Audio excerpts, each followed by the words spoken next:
చాలా మంది నేతలు బారాసను వీడిన పార్టీ నేతలు తనని ఎక్కువగా టార్గెట్ చేసి ఆరోపణలు చేస్తున్నారని ఎమ్మెల్యే కడియం శ్రీహరి అన్నారు. హైదరాబాద్లో ఆయన మీడియాతో మాట్లాడారు. మనవరాలి వయసున్న అమ్మాయి చేతిలో ఎర్రబెల్లి ఓటమి సిగ్గుచేటని కడియం విమర్శించారు. పల్లా రాజేశ్వరరెడ్డి బారాసకు చీడపురుగులా మారారని ఆరోపించారు. సమితిని వదలడం కొంత బాధగానే ఉంది. కేసీఆర్ గారి పట్ల నాకు గౌరవం కూడా ఉంది. చాలామంది పార్టీలు మారుతున్నారు. పార్టీలు మారినా ఎవరిపైన కూడా పార్టీ అంత తీవ్ర స్థాయిలో స్పందించలేదు. కానీ నా విషయంలో మాత్రము చాలా తీవ్ర స్థాయిలో పార్టీ స్పందిస్తున్నారు. విపరీతమైన ధోరణితో మాట్లాడుతున్నారు. ఈర్ష్య ద్వేషాలు వాళ్ళ మాటలలో స్పష్టంగా కనిపిస్తున్నాయి.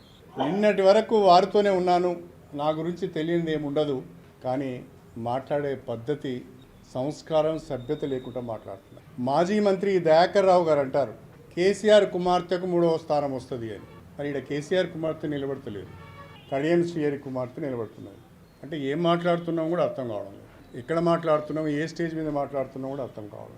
దయాకర్ రావు గారు ఒకటి గుర్తుపెట్టుకోవాలి, మీరు మాట్లాడిన భాష నేను మాట్లాడను, కానీ 100 కోట్ల రూపాయలు ఖర్చు పెట్టి పాలకుర్తి నియోజకవర్గంలో పనులు చేస్తే నీ మనుమరాలి వయస్సున్న అమ్మాయి చేతిలో చావు దెబ్బతిన్నావు. ఈ అహంకారం మాటలు, ఈ బల్పు మాటలే కదా ఇంత దూరం తీసుకొచ్చి. ఇంకా తగ్గించుకోకపోతే ఎట్లా? ఎందుకు నేను ఓడిపోయానని సమీక్ష చేసుకోవాలి. వాళ్ళకి ఇంకో కోపం కూడా ఉంది నా మీద. నీ మేము అందరం ఓడిపోయిన వాడు ఒక్కడు గెలిచిండు అనేది కూడా ఉంది. వాడు కూడా ఓడిపోతే బాగుండని ఉన్నది. ఇక పల్లా రాజేశ్వరరెడ్డి నిప్పు దొక్కిన కోతి కంటే అధ్వానంగా ఎగురుతాడు. ఎందుకో నాకు అర్థం కాలేదు. నేను అవినీతికి పాల్పడ్డానని, నేను దోపిడీ చేశానని చాలా మాటలు మాట్లాడుతాను. ఇలా కేసీఆర్ గారు భారత రాష్ట్ర సమితి ఈ స్థితికి రావటానికి, ఈ దుస్థితికి రావటానికి కారణం పల్లా రాజేశ్వరరెడ్డి లాంటి చీడ పురుగులు చేరి నాశనం చేశారు.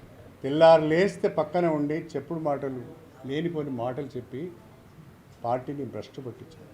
నేను అడుగుతున్నా పల్లా రాజేశ్వరరెడ్డి గారు, నా చరిత్ర అంతా బయట పెడతా అన్నాడు, నా దోపిడీ అంతా బయట పెడతా అన్నాడు. రాజేశ్వరరెడ్డి గారు అది ఎన్నికలకు ముందు చేస్తే మీకు ఉపయోగపడుతుంది.